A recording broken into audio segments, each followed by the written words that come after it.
Hello नमस्कार, मैं मंजुल वेदी विराट स्वागत करता हूं आपका आपके अपने YouTube लर्निंग प्लेटफॉर्म पे जिसका नाम है गुटरगू। और यह है गुटरगू का लीगल सेगमेंट, जिसमें आज का सेशन लेने के पहले मैं आप सबको तहे दिल से धन्यवाद ज्ञापित करना चाहता हूं, क्योंकि आप सबने अपने प्रेम और अपने स्नेह को कमेंट और लाइक के माध्यम से जो मुझ तक पहुंचाया है उसका मैं बहुत आभारी हूं आप सबका। आप सब ऐसे ही मुझ पर प्रेम और स्नेह लुटाते रहें, आप मेरा सपोर्ट करते रहें अपने कमेंट, अपने शेयर और अपने लाइक के माध्यम से। ठीक इसी तरीके से हमारी और आपकी गुटरगू चलती रहे, ईश्वर से यही कामना है। तो पिछली क्लास में हमने देखा था एक बहुत ही महत्वपूर्ण एक्ट जिसका नाम है द डाउरी प्रोहिबिशन एक्ट 1961। मैं आप सबके लिए कुछ महत्वपूर्ण क्वेश्चन लेकर आया हूं, जिससे आपकी तैयारी पक्की होगी और आपको पता चलेगा कि क्वेश्चन का फॉर्मेट क्या होता है एग्जाम में। तो चलिए, आपकी स्क्रीन पे ये पहला क्वेश्चन ये रहा। दहेज प्रतिषेध अधिनियम 1961 कब से प्रवर्तन में है? और आपके ऑप्शंस हैं 1 जुलाई 1961 से, 1 अगस्त 1961 से, 1 सितंबर 1961 से या 1 जनवरी 1962 से। आप वीडियो को पॉज कर सकते हैं, लेकिन आपसे ये अनुरोध है कि आप 5 सेकंड से ज्यादा किसी भी क्वेश्चन पे ना दें।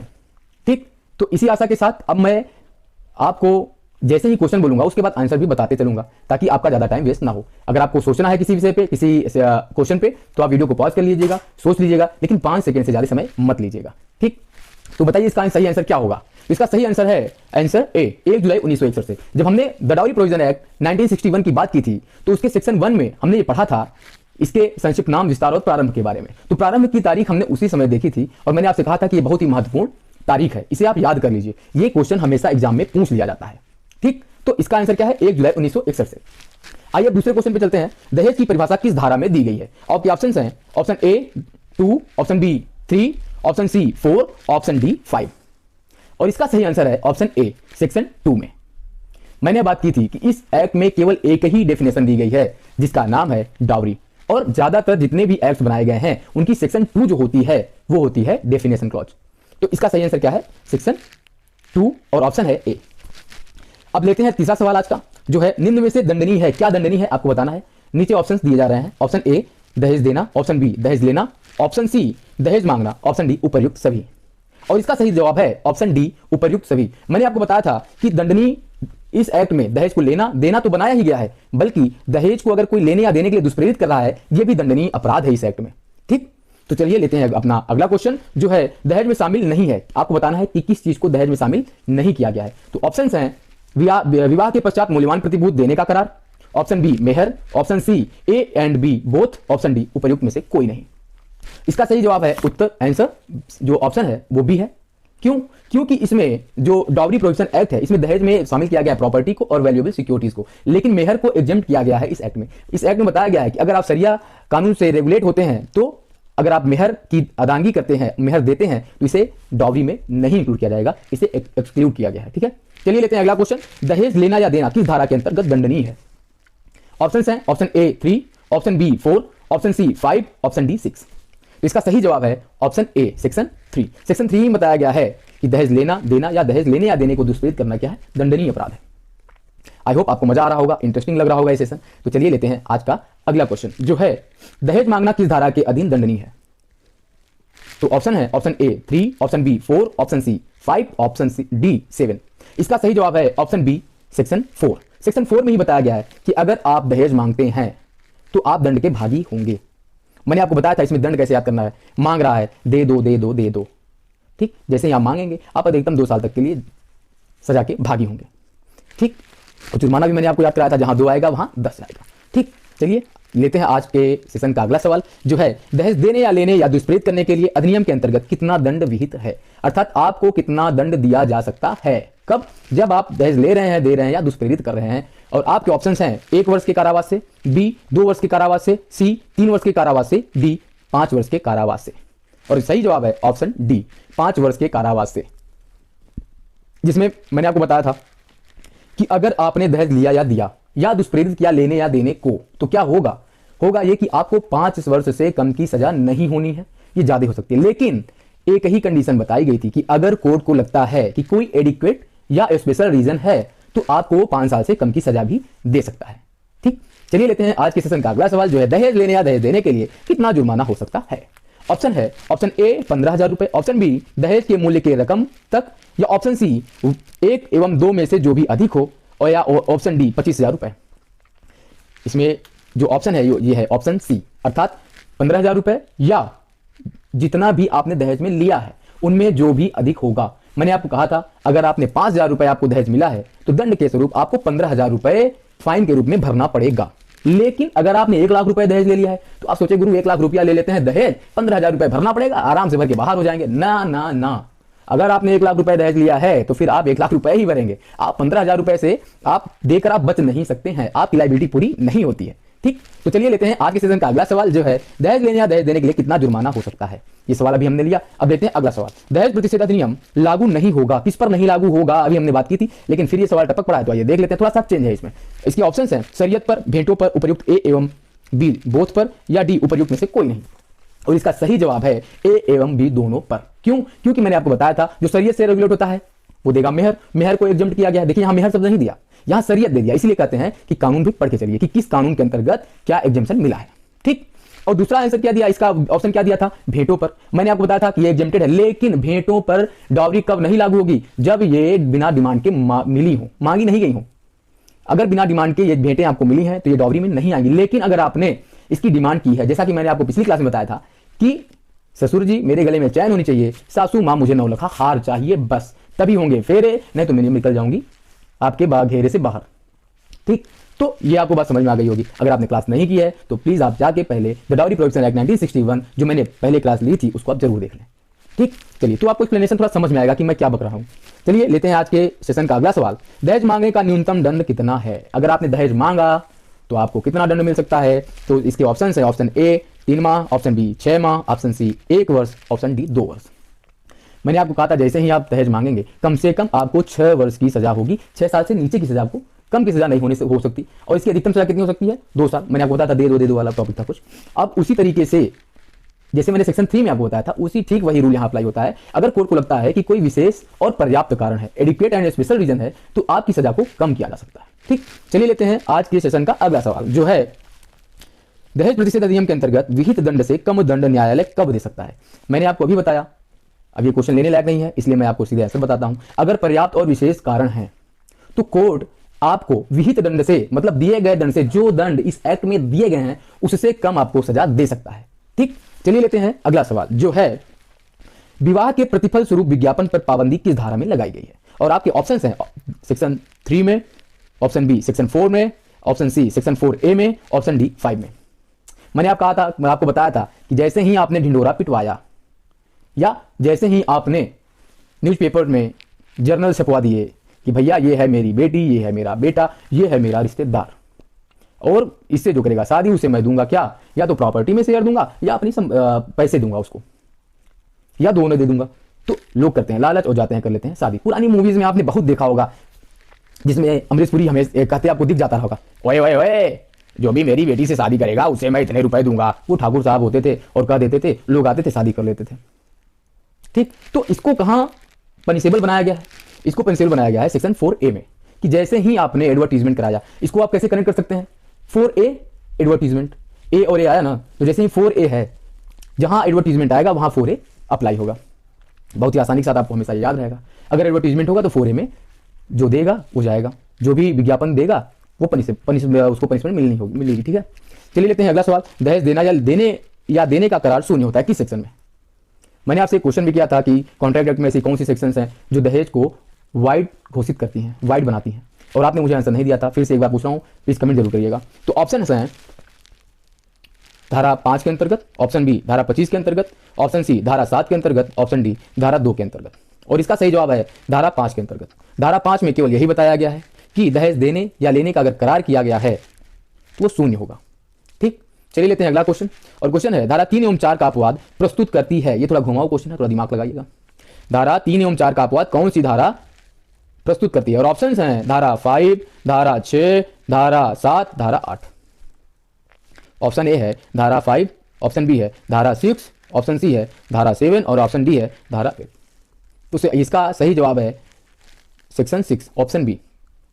ठीक, चलिए लेते हैं अगला सवाल। दहेज की संपत्ति किसी व्यक्ति के पास है, उसे स्त्री को अंतरित किया जाना है, उसे अंतरित करने की अवधि क्या है? मैंने आपको बताया था इसमें सेक्शन 6 जो है वो बहुत ही इंपॉर्टेंट है और मेरी फेवरेट भी है। क्यों? क्योंकि अगर आपने दहेज ले लिया है या तो फिर क्या करें आप, जिसके भी फेवर में वो दहेज आपको दिया गया है, कृपया करके उसके चरणों में आप अर्पित कर दीजिए।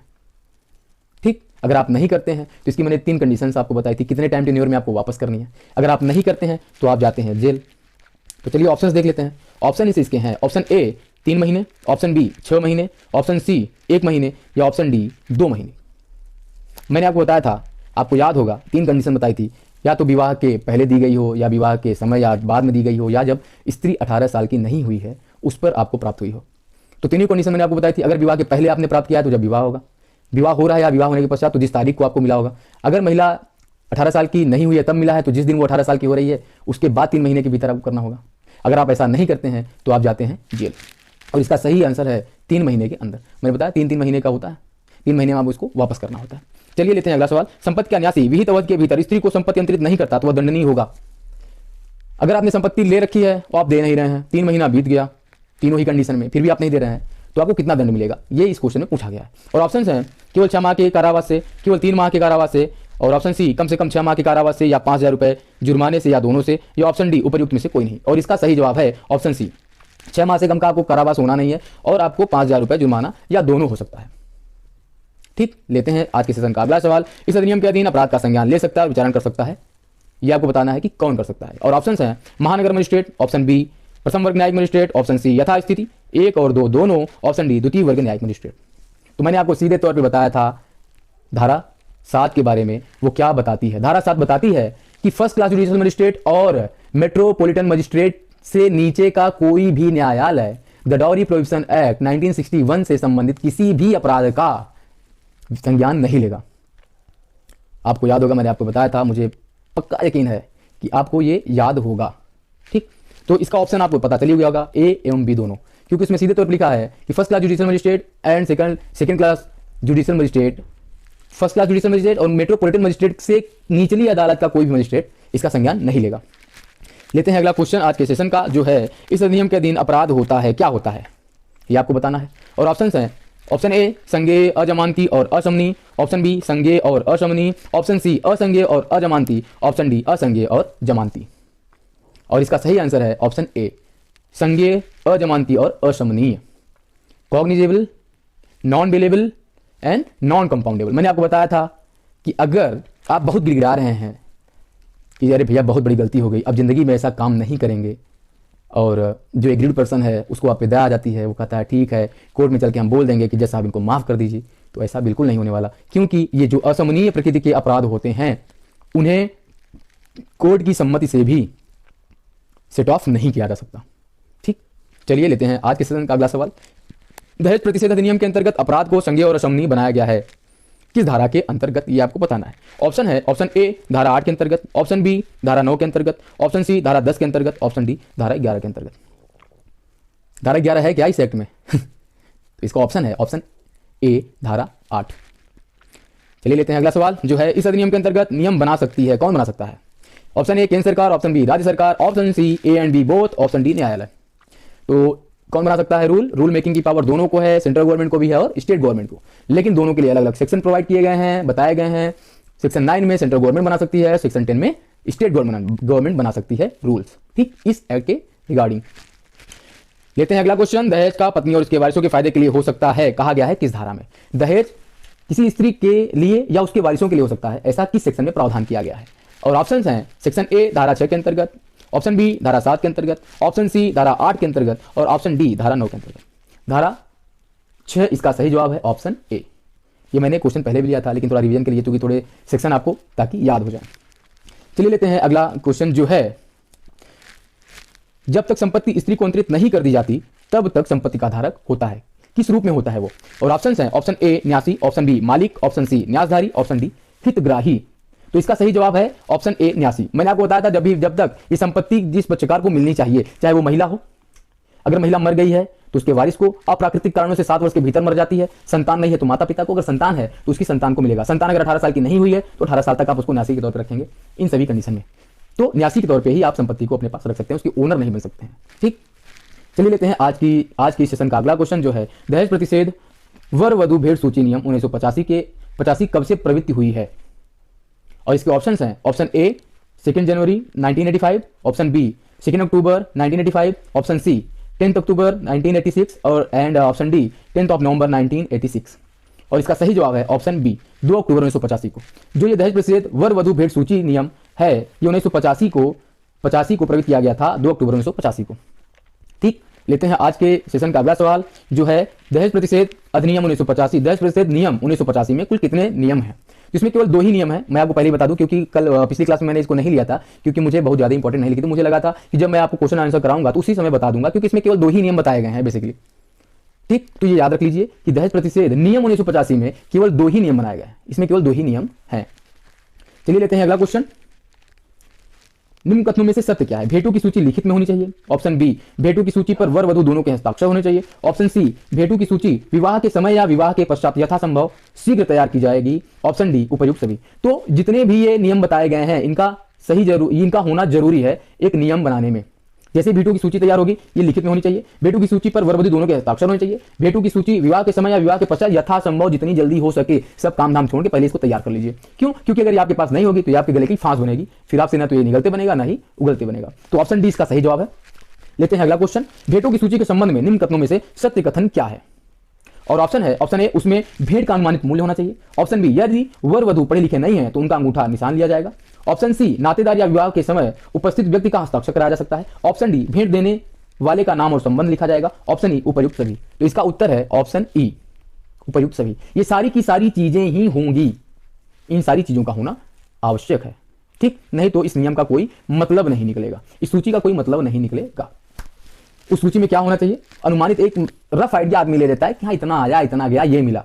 ये नहीं कि सबका प्रिंट रेट उठाएं, भैया जो दिए थे उसमें 85 रुपया, 36 रुपया का कंघी, 40 रुपया का चश्मा, 50 रुपया का शीशा। ये नहीं, एक अनुमानित मूल्य ले लीजिए। प्रिंट रेट का डिब्बा ना खोजने के फलाना के गिफ्ट रहा होकर वो कहाँ डिब्बा ना मिले तो कैसे लिखा होकर रेट, ऐसा कुछ नहीं होने वाला भैया। अनुमानित आप मूल्य ले लीजिए बस। और क्या होना चाहिए? यदि वर वधु पढ़े लिखे नहीं है तो उनका अंगूठा निशान लिया जाएगा।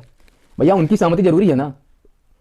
पता चला आप कुछ भी लिख के रखें अपने जेब में, ऐसे थोड़े ना होता है। उनकी सहमति जरूरी है, उनके सामने ही होगा जो होगा। ठीक, और क्या होगा? नातेदार या विवाह के समय उपस्थित व्यक्ति का हस्ताक्षर कराया जा सकता है। जो भी उपस्थित है किसी बड़े आदमी बुजुर्ग जो होता है उन्हीं को उठा लेता है कि चला चाचा थोड़ के साइन कर दे, कहा कि बात बता की दिक्कत ना हो। ठीक, तो भेंट देने वाले का तो नाम और संबंध लिखा जाता है कि फलाना इतना। अच्छा, आप लोगों ने एक चीज देखा होगा, जब कभी शादी विवाह होता है तो बड़े बुजुर्ग जो होते हैं थोड़ा सा एजेड वेजेड टाइप के, जो थोड़ा सा सीरियस होते हैं, जिनकी थोड़ी सी धमक होती है अपने रिलेशन में, उनको बैठा जाता है डायरी लेकर। भैया एक काम करा, जे उनको बताया नहीं जाता, उनको पहले से पता होता है, उनको सामाजिक ज्ञान होता है। तो जो भी लोग जाते हैं उनके पास बताते हैं, हाँ गिरदाधर 500 रुपया, कहाँ से भैया? बता दिए गांव का नाम, शहर का नाम, कस्बे का नाम। तो ये वही है बेसिकली, ये वही बताता है। लोग रिकॉर्ड रखते हैं कि इतना इनमें मिला रहा, इतना उनमें मिला रहा, हे फलनवा आदमी दे रहा है, ढिमकवा आदमी दे रहा। ऐसे ही होता है, ये सब चीजें लिस्टिंग ही तो है। अगर आप अपने समाज में अपने इर्द गिर्द देखेंगे तो आपको पता चलेगा कि जितने भी नियम और कानून बनाए गए हैं काम उन्हीं पर हो रहा है। लेकिन क्या होता है कि हम लोग इग्नोर कर देते हैं चीजों को। समझिए, तो स्वस्थ रहें, मस्त रहें, जिंदगी में आगे बढ़ते रहें। ये यूपी पीसीएसजे आप क्वालिफाई करें, यही मेरी उम्मीद तमन्ना है, दिली ख्वाहिश है। और आज का सेशन यहीं करते हैं खत्म। आई होप आपको ये सेशन अच्छा लगा होगा, आपने ज़्यादा से ज़्यादा क्वेश्चंस को सही अटेम्प्ट किया होगा। चलिए, तब तक के लिए